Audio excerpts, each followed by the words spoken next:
안녕하세요 수험생 여러분. 6월 모의평가들 다들 치고 오셨을 텐데 이제 점수가 좋아서 기뻐하는 분들도 계실 거고 생각했던 것보다 점수가 안 나와서 슬퍼하고 계실 분들도 분명 계실 것 같은데 6월 모의평가 점수도 물론 중요하지만 그렇게 일희일비하지 않으셨으면 좋겠어요. 제가 현역 때 처음으로 쳤던 고3 3월 모의고사에서는 65점 4등급밖에 나오지 않았었는데 작년 수능에서 2개밖에 안 틀려가지고 서울대학교라는 학교에 입학을 하게 되었어요. 이렇게 제가 성적을 올릴 수 있었던 경험을 바탕으로 제가 공부를 했던 방법에 대해서 소개를 드릴까 해요.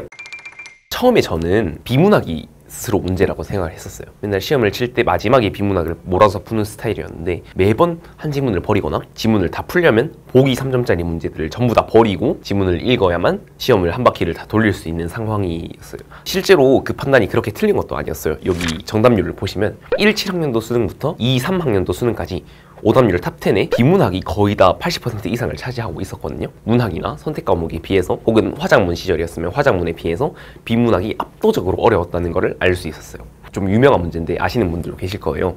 19학년도 수능의 31번 질점 문제를 제가 띄워왔는데 실제 정답률, 평가원 오피셜 정답률이 무려 18%밖에 안 나왔었어요. 보기 1, 2, 3, 4, 5번을 그냥 아무거나 막 갖다 찍는 것보다 확률이 낮았던 거죠. 어떻게 보면 뭐 변별에 실패한 문제라고도 볼 수 있지만 제가 봤을 때 이 문제는 18%짜리 문제는 절대 아니에요. 이때 당시 나왔던 지문들이 예약, 가능세계, 이 서양의 우주론 지문과 현대시에서 어려웠던 지문들이 샤갈의 마을에 내리는 눈, 극으로 나왔던 오발탄, 이렇게 5가지 지문을 좀 중점적으로 뽑아볼 수 있는데 보통 그때 당시 학생들도 문학보다 비문학이 더 어려우니까 쉬운 문학을 빨리빨리 털어내고 비문학으로 진입을 해야지 라는 마음가짐으로 풀었겠죠. 너무 어려웠던 거예요. 시간이 다 빨리니까. 이 문제가 실제로 어려웠던 것도 맞지만 사실상 풀지 못했다고 보는 게 더 타당할 수도 있어요. 심지어 문학뿐만 아니라 화법과 작문 그리고 문법 영역에서도 굉장히 어려운 문제들이 많았었는데 대표적으로 8번에서 10번까지 나온 로봇의 문제. 학생들이 발목을 꽉 붙잡고 비문학을 풀 시간을 주지 못했으니까 이런 어처구니 없는 정답률이 나오게 된 거예요. 제가 성찰했던 포인트는 어떤 부분이었냐면 이게 비단 비문학 실력만의 문제는 아닐 수도 있겠구나 라는 생각을 하게 됐어요. 문학이나 선택 과목을 빠르게 그리고 정확하게 털어내는 연습을 정말 많이 하려고 노력을 했던 것 같아요. 이제 언어와 매체를 한 문제를 푸는데 걸렸던 시간이 평균적으로 12분 이내였어요. 물론 수능장에서는 조금 어려운 지문들이 나와서 더 걸리긴 했었지만 선택 과목이나 문학과 같은 상대적으로 라이트한 문항들을 빨리빨리 털어내는 연습을 먼저 하시고 나서 2, 3학년도 수능, 2학년도 수능에 나왔던 어려운 지문들을 풀어본다든지 이렇게 선택 과목이나 문학 같은 과목들을 확실하게 다져놓은 다음에 하셔도 늦지 않을 것 같아요. 자, 이제 두 번째로 EBS에 관련된 얘기를 조금 하고 싶은데 주변에 친구 중에 한 명이 기출 문제나 뭐 EBS 자료 같은 거 하나도 안 보고 고정 1등급이 나오는 친구가 한 명 있었거든요. 흔히 말해서 재능을 타고났다고들 하겠죠. 제가 EBS 얘기를 하면서 요 얘기를 꺼낸 이유가 뭐냐면 수능 국어 시험은 암기보다 능력을 측정하는 시험에 훨씬 더 가까운 시험이에요.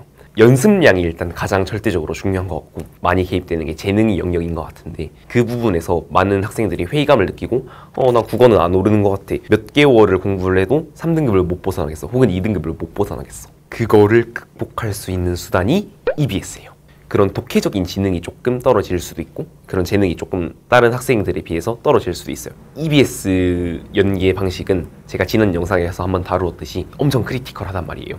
심리적인 안정감, 그리고 내용적인 충족성, 암기가 되어 있으면 시간을 압도적으로 단축할 수 있다는 그 장점까지. 요 3가지만 있다면 그런 재능 있는 친구들을 이기는 것도 그렇게 어려운 일만은 아닐 거예요. 대신 본인이 그런 쪽으로 좀 떨어진다는 느낌을 받으면 암기적인 부분을 훨씬 더 열심히 하셔야 돼요. 물론 실력을 기르는 공부도 게을리 하시면 안 되지만 그런 쪽의 공부를 열심히 해보는 것도 높은 등급을 받는 데 있어서는 되게 중요한 요소 중에 한 개이기 때문에 보다 자세한 EBS 공부법은 지난 시간에 올라온 EBS 활용법 영상을 참고하시면 더 좋을 것 같아요.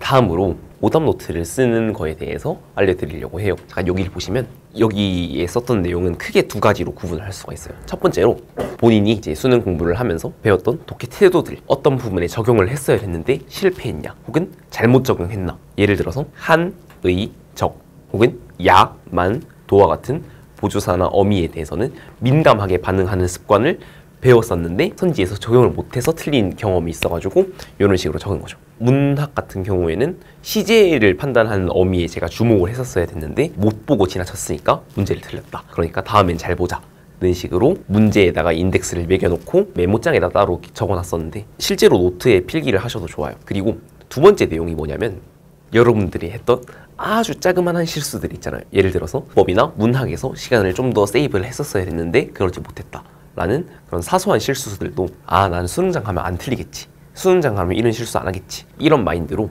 냅두지 마시고 저처럼 이렇게 기록해 두시면 이제 제가 했던 실수들을 다시 돌아보게 되면서 다음부터는 절대 그런 실수를 하지 않도록, 수능장에서는 그런 습관이 나오지 않도록 머릿속에 때려 넣으면서 강의를 시키시는 게 좋아요. 마지막으로 활용법에 대한 내용인데, 다음 날에 이 적은 내용들을 바탕으로 복습을 꼭 진행을 해주셔야 돼요. 지문에 인덱스도 남겨놓으시고 볼펜으로 따로 표시를 해두신다든지 혹은 형광펜을 칠하셔도 상관없어요. 문제나 지문에도 직접 형광펜 칠을 하시고 본인이 썼던 오답 노트를 다시 문제와 대조해 가면서 오늘은 절대 그런 실수하면 안 되겠다, 그렇게 만드시고 그날 하루에 풀 지문들을 푸시면서 그런 실수를 했나 안 했나 점검하시고, 또 다른 실수했으면 또 오답 노트에 적으시고 문제들과 함께 복습을 하면서 다음부터는 그런 실수를 하지 않도록 만드는 게 제가 이 피드백지를 작성한 목표 중에 하나였어요. 그리고 이렇게 본인이 오답노트 정리하신 거를 내용적으로 천천히 살펴보신 다음에 본인이 이제 고쳐진 실수다 하는 거는 과감히 지우셔도 돼요. 한 번 적었는데 같은 내용이 또 적힐 수도 있고 3번, 4번 적힐 수도 있거든요. 이제 그런 애들은 쫙 모아놓은 다음에 큰 시험 직전에 마지막에 모아서 다시 한번 보시는 것도 굉장히 추천을 드려요. 오늘 이렇게 성적 상승에 관한 이야기들을 쭉 나눠봤는데요. 혹시 더 국어 교과에 대해서 궁금하신 점이 있거나 물어보실 게 있으시다면 댓글로 남겨주세요. 제가 답변해드리도록 하겠습니다.